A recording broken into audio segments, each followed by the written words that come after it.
오늘 말씀의 제목을 우리 한번 다 함께 읽도록 하겠습니다. 시작. 사랑은 없어지지 않는 으뜸되는 것입니다. 오늘 권사님의 기도 속에서도 사랑이 말로만 되면 안 된다는 것, 사랑에 대한 기도의 내용도 있었는데 우리가 이 사랑이 어떤 사랑인지를 바로 깨닫고 우리가 행할 수 있기를 간절히 바랍니다. 우리가 잘 아는 내용이죠.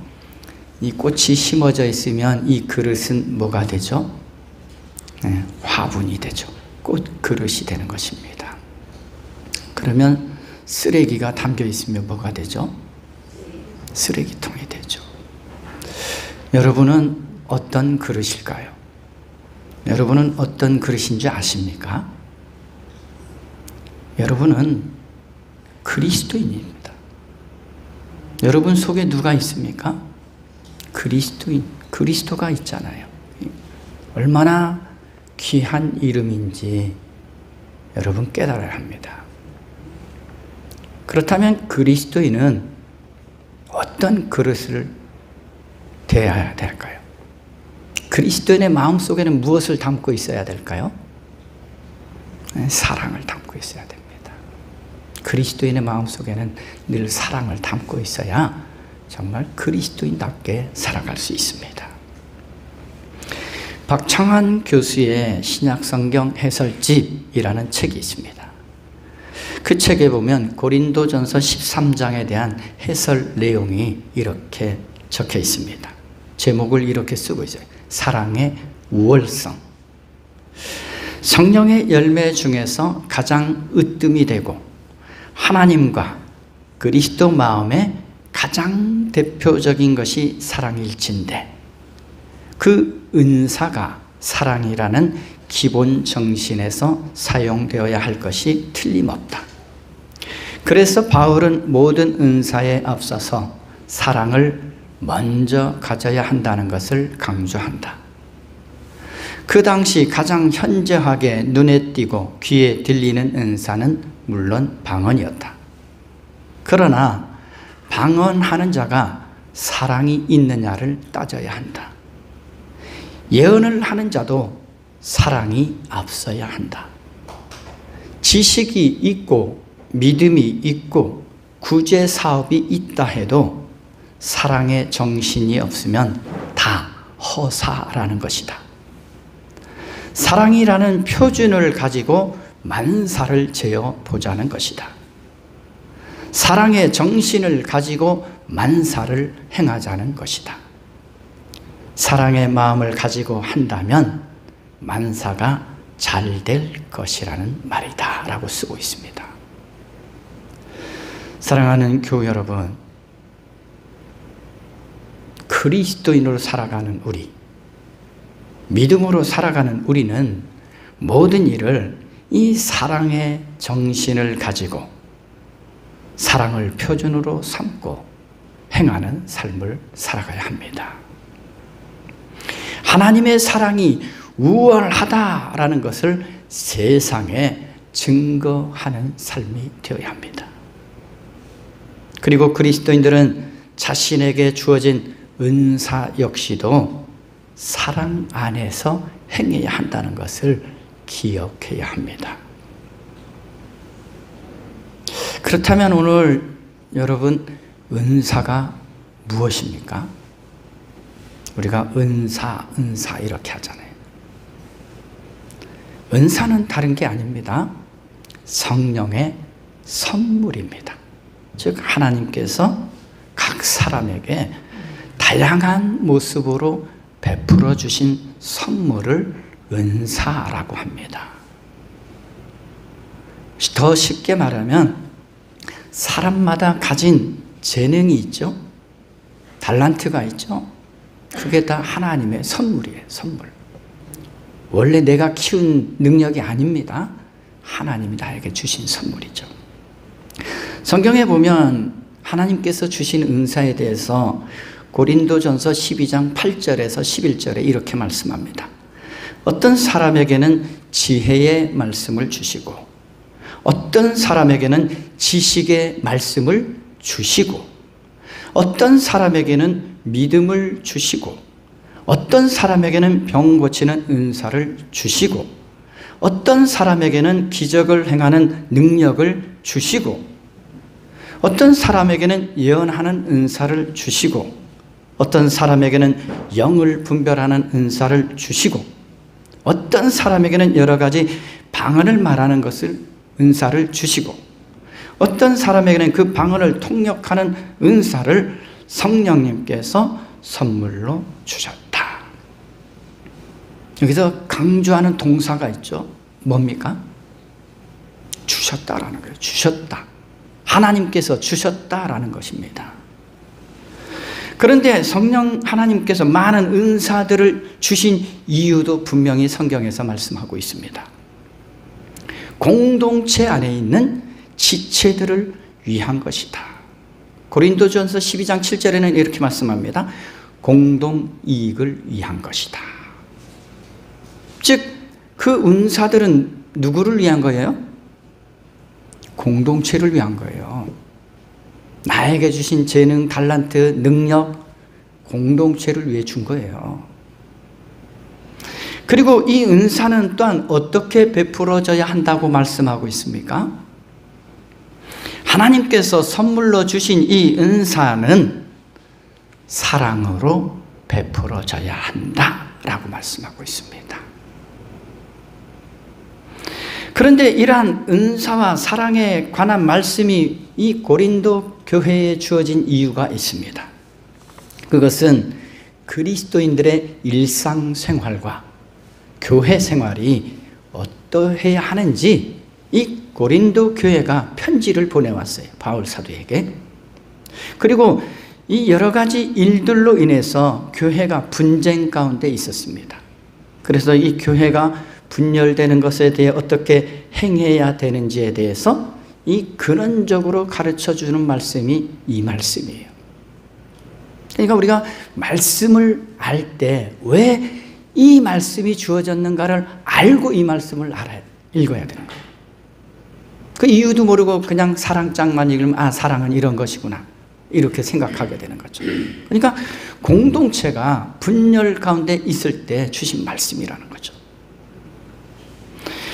오늘 본문은 하나님의 은사가 가장 귀하게 베풀어지는 방법으로 사랑을 말씀하고 있습니다. 그래서 우리는 고린도전서 23장은 어떤 제목이 붙어 있는 거 알죠? 사랑장, 때로는 사랑의 찬가. 사랑은 고귀하고 탁월할 뿐만 아니라 최고의 선임을 예수님께서도 말씀하셨어요. 예수님께서 선한 일을 행하라 라고 말씀하실 때 그 선은 다른 게 아니에요. 최고의 선, 그 사랑을 말씀하라. 사랑하라라는 말씀이죠.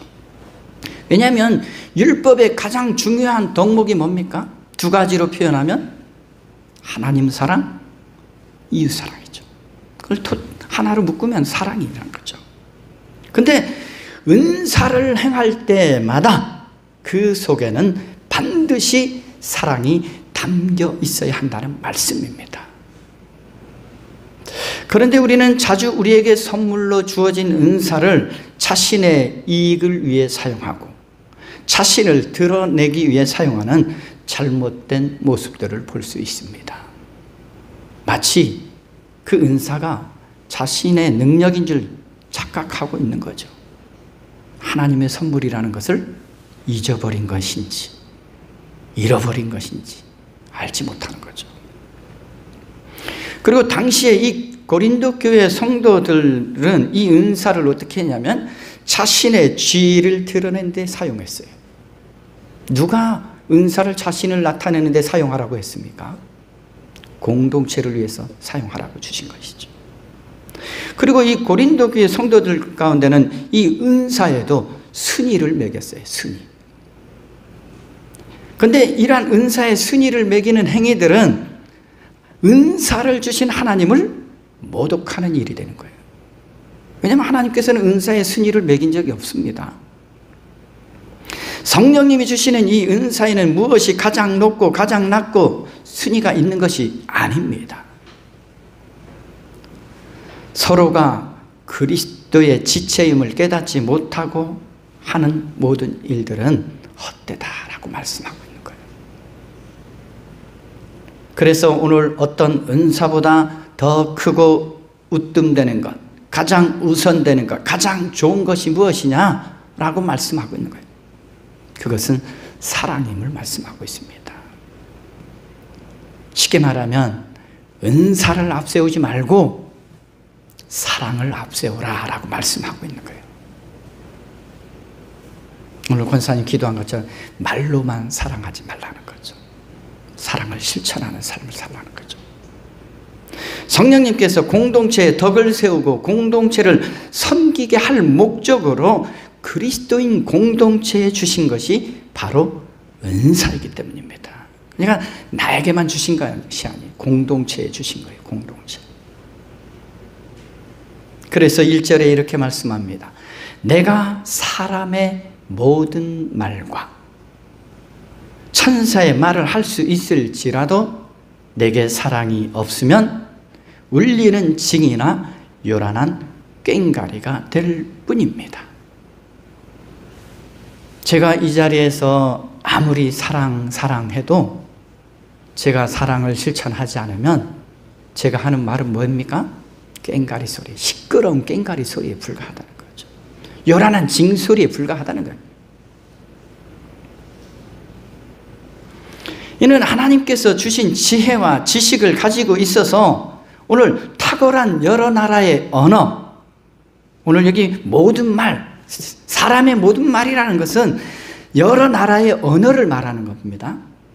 쉽게 말하면 우리나라 말, 영어, 불어, 뭐 이런 독일어, 이런 그런 여러 나라의 말을 말하는 거예요. 그 방언을 말하는 겁니다. 방언도 두 가지가 있어요. 이렇게 세상 여러 나라의 말을 할 수 있는 것을 방언이라고 하죠. 그런데 오늘 천사의 말 이런 것은 신비한 방언을 말하는 것이죠. 그런데 그것을 할 수 있을지라도 뭐예요? 사랑이 없이 하는 방언들은 소리만 요란할 뿐 아무런 능력도 나타나지 않는다는 것입니다.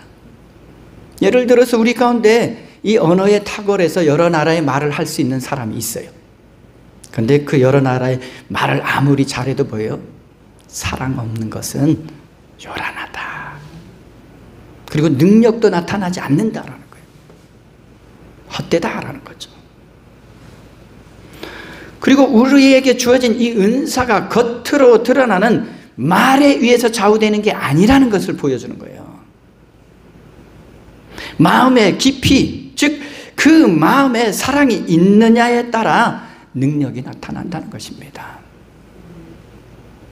무엇이 변화시킵니까? 여러분의 자녀를 말로 변화시킬 수 있습니까? 그 자녀를 향한 사랑이 그 자녀를 변화시키잖아요. 내 부모의 사랑의 마음을 깨닫고 느낀 자만이 변화되잖아요. 그걸 말하는 거죠. 말로 아무리 가르치고 훈계해도 잘 변화되지 않아요.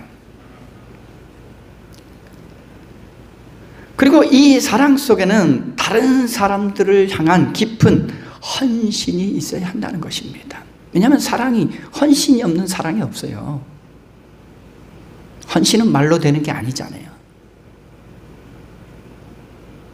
자신의 몸과 마음을 바쳐서 섬기고자 하는 사랑이 없으면 안 된다라는 말씀입니다.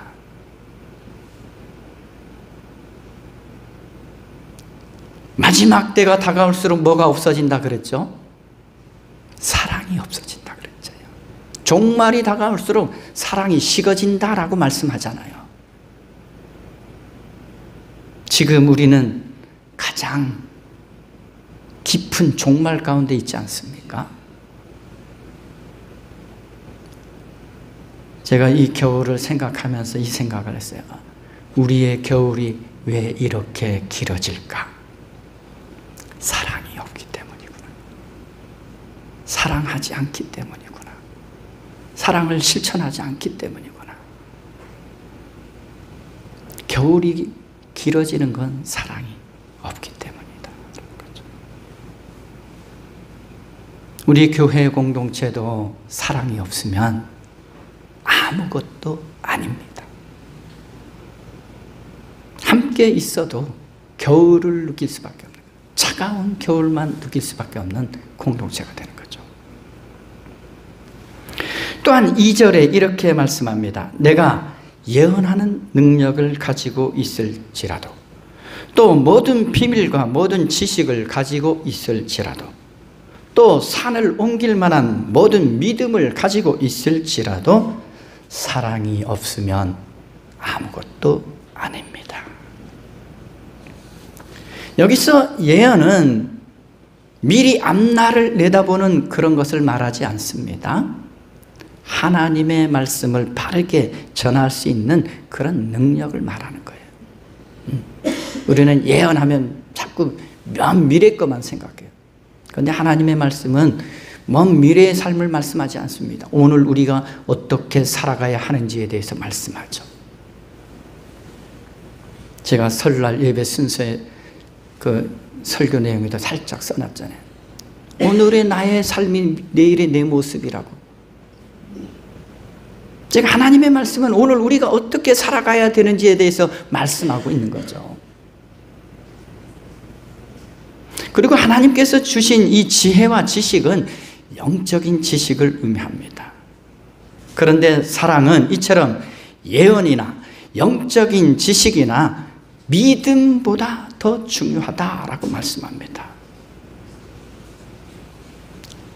사랑이 없으면 예언하는 능력이나 영적인 지식이나 믿음은 완전히 무가치하다라는 것을 말씀하고 있습니다. 그런데 혹시 이런 반문하지 않겠습니까?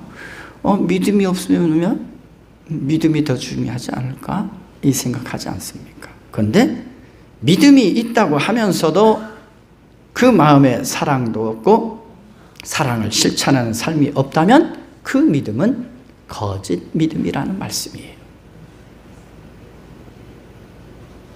내 믿음이 진실한 믿음인가 거짓 믿음인가를 알려면 내가 하나님을 사랑하고 또한 공동체 안에 있는 지체들을 사랑하고 있는가를 보면 알 수 있습니다. 그래서 내 믿음을 진단하는 방법은 다른 데 있지 않아요. 하나님을 사랑하는 것은 자신만 알겠죠. 그런데 공동체 안에 있는 지체들을 사랑하는가 점검해보면 내 믿음이 어린아이의 믿음이구나, 장성하지 못한 믿음이구나, 이걸 깨달아야 되는 거죠. 예수님께서도 이 믿음의 능력에 대해서 부인하신 것이 아닙니다. 예수님께서 믿음의 능력에 대해서 이렇게 말씀하셨습니다. 마가복음 11장 23절에 보면 이렇게 말씀합니다. 내가 진정으로 너희에게 말한다. 누구든지 이 산더러 번쩍 들려서 바다에 빠져라 하고 말하고 마음에 의심하지 않고 말한 대로 될 것을 믿으면 그대로 이루어질 것이다. 믿음은 이처럼 산을 옮길 만한 능력이 있다는 것을 예수님께서도 말씀하셨어요. 믿음에는 분명히 능력이 있습니다. 그러나 믿음까지도 그 속에 사랑이 없으면 아무 의미가 없다라는 말씀이에요. 그 믿음은 무슨 믿음이에요? 텅 빈 믿음. 그 속에 아무것도 없는 믿음이라는 거죠. 공허한 믿음이라는 거죠. 우리는 믿음은 강조하면서도 그 믿음에서 나오는 사랑을 실천하는 삶에 대해서는 너무나 소홀할 때가 많다라는 것입니다.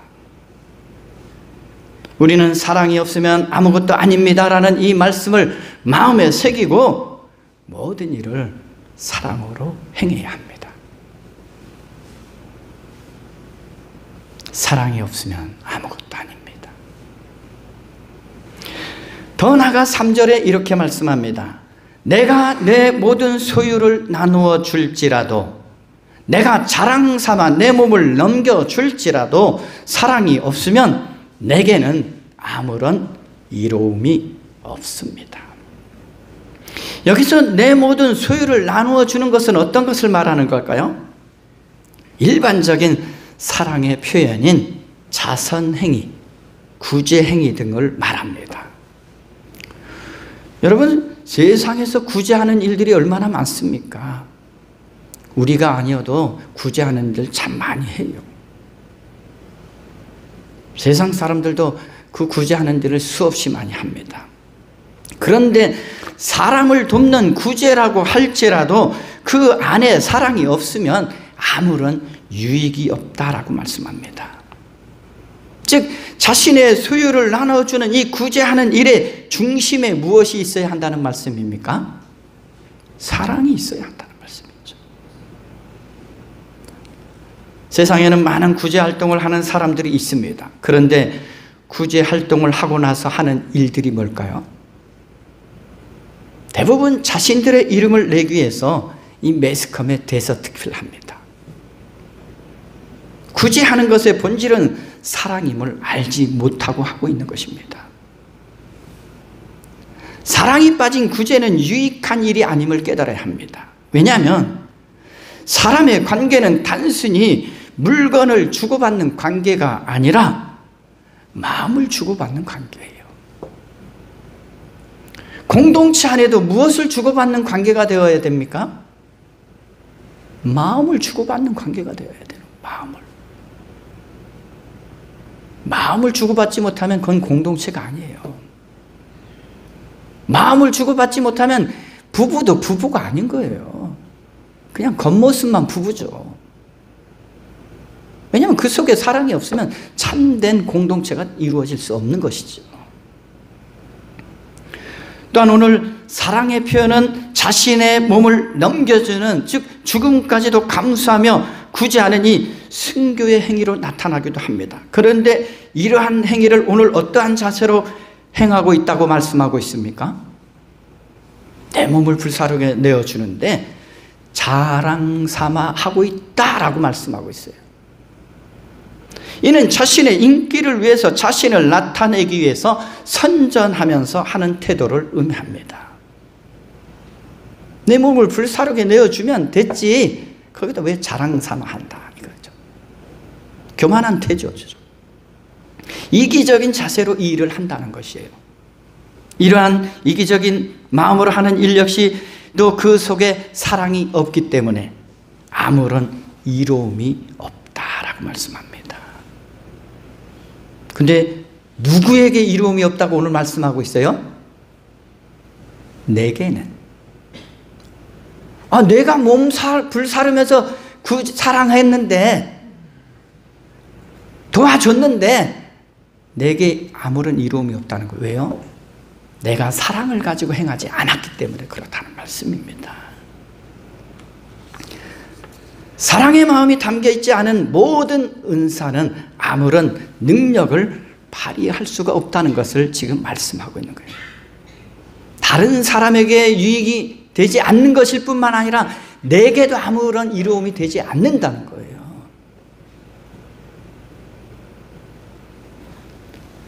여러분, 우리의 마음은 공동체를 위한 것일 뿐만 아니라 내게도 이로움이 되려면 내게 사랑이 담겨 있어야 합니다. 그래서 오늘 모든 은사보다 탁월한 것이 이 사랑임을 깨달아야 하는 것이죠. 이것을 깨닫지 못했다면 우리는 이렇게 기도해야 합니다. 성령 하나님께 도움을 구해야 합니다. 성령님이 우리 깨닫게 하시죠. 또한 이 말씀은 이런 의미가 있습니다. 사랑이 없이 은사만 받는 것은 아무런 의미가 없다라는 거예요. 그래서 은사를 자랑하지 말라는 거예요. 은사는 자랑하는 게 아니기 때문이죠. 그렇다면 모든 은사가 능력으로 나타나게 하는 이 사랑은 어떠한 사랑을 말씀하는 것일까요? 사랑도 여러 가지가 있잖아요. 그런데 오늘 본문의 이 사랑은 어떤 사랑이냐 하는 것입니다. 헬라어 원문에 보면 이렇게 쓰고 있습니다. 아가펜, 즉 아가페 사랑이죠. 아가페. 우리가 쉽게 말하면 아가페 사랑은 하나님 사랑을 표현할 때 아가페 사랑이라고 말하잖아요. 아가페 사랑은 이러한 사랑입니다. 죄인된 인간까지도 긍휼히 여기셔서 포기하지 않고 한결같이 사랑하시는 하나님에게서 오는 사랑, 이것을 아가페 사랑이라고. 누구까지요? 죄인된 인간까지도 긍휼히 여기는 사랑. 그리스도인은 바로 이 아가페 사랑을 가지고 있어야 한다는 말씀입니다. 인간적인 감정에서 나오는 사랑이 가지고는 안 된다는 거예요. 왜냐하면 인간은 자신의 마음에 맞는 사람은 사랑하지요. 근데 마음에 맞지 않으면 사랑하기 어렵잖아요.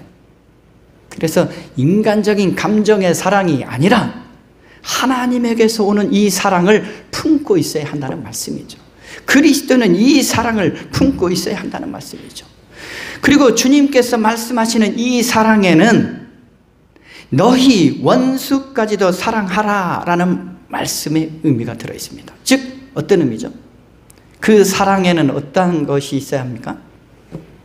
경계가 없어야 한다는 거예요. 주님께서는 죄인까지도 사랑하셨잖아요.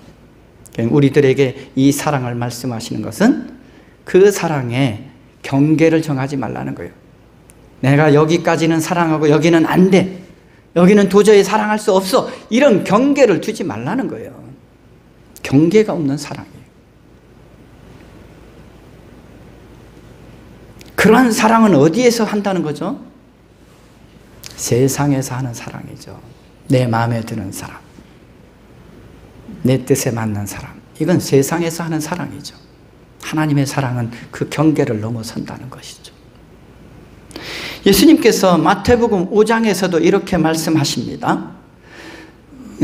여러분 숙제하셨어요?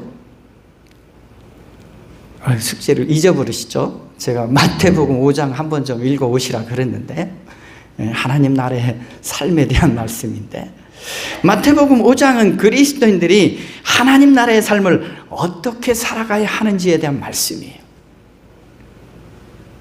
마태복음 5장 44절에서 47절에 이렇게 말씀합니다. 그러나 나는 너희에게 말한다.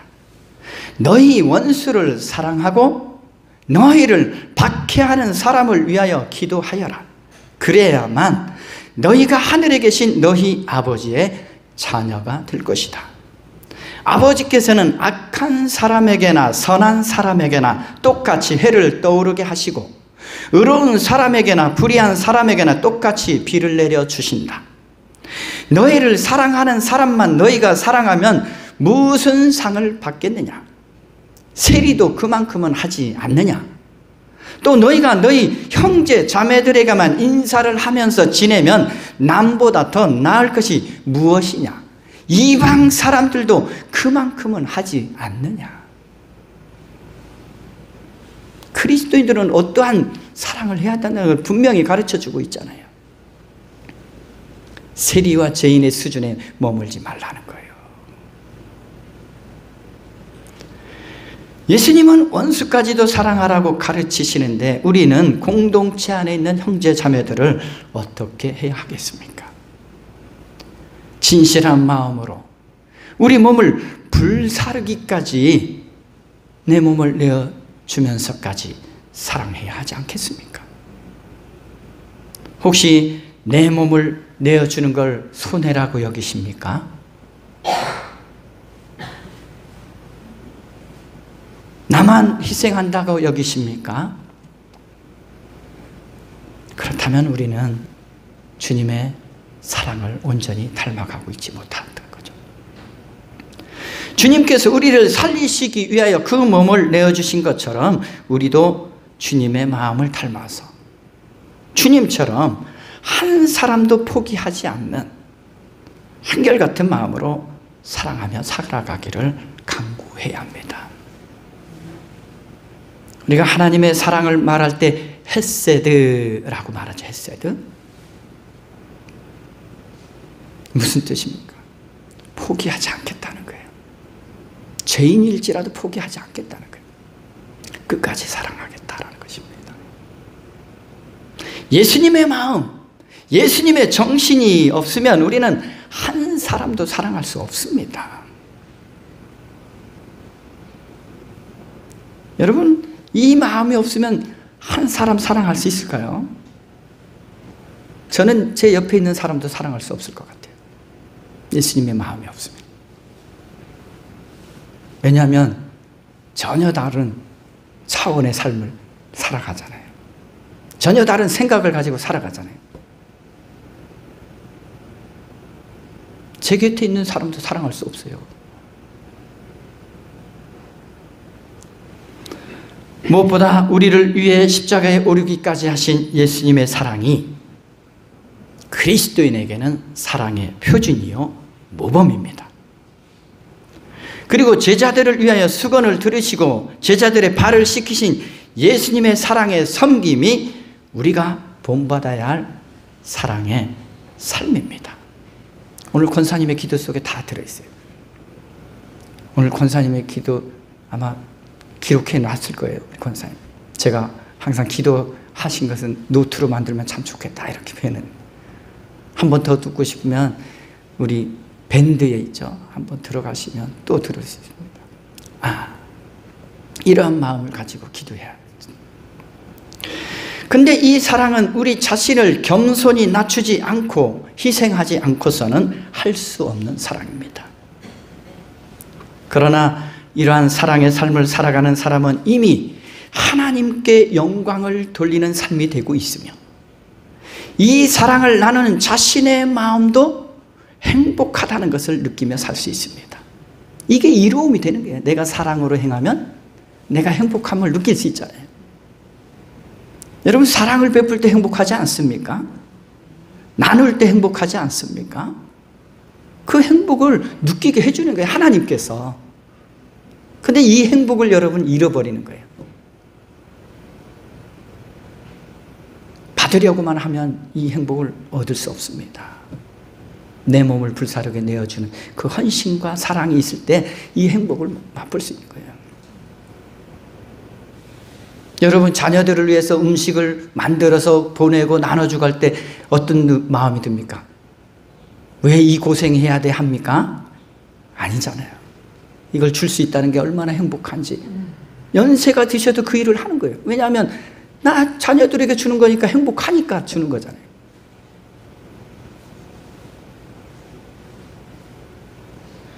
그렇다면 우리가 왜 사랑하지 못하는 것일까요? 그 이유도 알아야 되겠죠. 우리가 사랑하지 못하는 근본 이유는 다른 게 아니에요. 내 마음의 주인이 그리스도가 아닌 거예요. 그리스도를 담고 있지 못하다는 거. 내가 주인이 되었고 내가 중심이 되었고 내 생각과 내 뜻이 기준이 되었기 때문에 사랑하지 못하는 거예요. 우리의 기준은 내가 아닙니다. 우리의 기준은 예수님입니다. 그리고 주님께서 주신 말씀이 우리의 기준이에요. 주님께서 사랑하신 그 사랑이 우리 사랑의 기준입니다. 그러므로 진정으로 사랑하기 위해서는 나를 내려놓아야 돼요. 나를. 예수님이 내 안에 사시는 그런 그릇으로 살아가야 되죠. 그리스도인으로. 우리는 자주 우리가 그리스도께 속하였고 우리 안에 그리스도가 사시는 그리스도인이라는 사실을 잊고 살아가기 때문에 사랑하지 못하는 거예요. 내가 진정 그리스도인이라는 사실을 기억하고 알고 있다면 이 사랑을 할 수밖에 없는 거예요. 근데 이것을 생각하지 못하는 거죠. 하나님의 사랑보다 더 위대한 사랑은 세상에 없습니다. 우리 그리스도인은 이미 이 고귀한 사랑을 누리는 자로서 마땅히 함께하는 공동체의 지체들과 이 세상을 사랑하며 살아가야 할 책임이 있습니다. 그리스도는 사랑을 해야 할지 말아야 할지 선택하는 사람이 아닙니다. 사랑은 그리스도인이라면 반드시 행해야 하는 하나님 나라의 가치예요. 이 가치를 우리가 살아내야 되는 거죠. 그렇다면 또한 누가 진정으로 이 사랑의 삶을 살아갈 수 있을까요? 바로 주님과의 사랑의 관계를 맺고 주님의 다스리심 아래 살아가는 사람이 주님처럼 사랑의 삶을 살아갈 수 있습니다. 우리가 사랑하지 못하는 두 번째 이유가 여기 있는 거죠. 첫 번째는 내가 주인이 되고 내가 중심이 되었기 때문에 사랑하지 못했잖아요. 두 번째는 주님과의 관계를 맺고 살아가지 않아요. 믿는다고 하면서도 세상에 나가면 주님 없이 살아가버려요. 그러니까 제대로 된 사랑을 못하는 거죠.